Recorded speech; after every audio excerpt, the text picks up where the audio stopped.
ICU ventilator কি শুধুই একটা মেশিন নাকি আস্ত একটা কৃত্রিম ফুসফুস? চলুন এই এক্সপ্লেনারে সব ডিকোড করি। আক্ষরিক অর্থেই এটা একটা কৃত্রিম ফুসফুস। এর প্রত্যেকটা সেটিংয়ের উপর সরাসরি নির্ভর করে রোগীর জীবন আর মৃত্যু।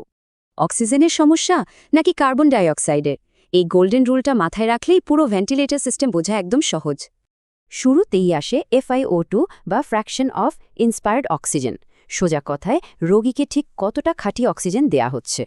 এই মেশিনের সাহায্যে ২১ থেকে একেবারে ১০০% পর্যন্ত জীবনদায়ী অক্সিজেন সাপোর্ট দেওয়া সম্ভব। তবে আধুনিক আইসিইউর নিয়ম হল টক্সিসিটি এড়াতে যতটুকু না দিলেই নয়, ঠিক ততটুকু অক্সিজেনই ব্যবহার করা। এরপর আছে টাইডাল ভলিউম। এটা ঠিক করে দেয় মেশিনের দেওয়া প্রতিটা শ্বাস ঠিক কতটা গভীর হবে। মজার ব্যাপার হলো ফুসফুসকে নিরাপদে রাখতে ছোট আকারের শ্বাসে সবচেয়ে ভালো, এতে বেঁচে থাকার সম্ভাবনা অনেক বাড়ে। আর রেসপিরেটরি রেট ঠিক করে মেশিন মিনিটে কতবার শ্বাস নেবে, যা শরীর থেকে ক্ষতিকর কার্বন ডাই অক্সাইড সরায়। পিপ কাজ করে অনেকটা বালুনের মতো, শ্বাস ছাড়ার পরও ফুসফুসকে চুপসে যাওয়ার হাত থেকে বাঁচায়।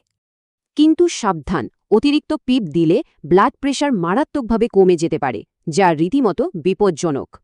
অন্যদিকে ইন্সপিরেটরি প্রেশার বলে দেয় এই ভেন্টিলেটর ঠিক কতটা জোর খাটিয়ে ফুসফুসের ভেতরে বাতাস পুশ করবে। ফুসফুসকে ইনজুরের হাত থেকে বাঁচাতে এই পিক প্রেশার সবসময় ৩৫-এর নিচে রাখাটা একদম বাধ্যতামূলক। আজকাল রোগীকে কড়া সিডেশনে না রেখে বরং দ্রুত স্বাভাবিক শ্বাস নেওয়ার দিকেই বেশি ফোকাস করা হয়। মনিটর পড়ার 4টা স্টেপ, প্রথমে অক্সিজেনেশন, তারপর ভেন্টিলেশন, এরপর প্রেশার, আর সবশেষে অবশ্যই রোগীকে দেখা। চার্টে থাকা এই মারাত্মক ভুলগুলো একবার দেখা যাক। এর যে কোনো একটা ঘটলে ফলাফল হতে পারে ভয়ঙ্কর। ভেন্টিলেটর থেকে হওয়া নিউমোনিয়া আটকাতে মাথা ৩০ ডিগ্রি উঁচু রাখা আর ওরাল কেয়ার নেওয়াটা অত্যন্ত জরুরি। মনে রাখা দরকার, পিক প্রেশারের চেয়ে ফুসফুসের আসল অবস্থা বুঝতে প্লাটো প্রেশার অনেক বেশি কার্যকরী। মেশিনের সাথে রোগীর শ্বাস না মিললে বা ডিসসিঙ্ক্রনি হলে তা নীরবেই রোগীর প্রাণ কেড়ে নিতে পারে।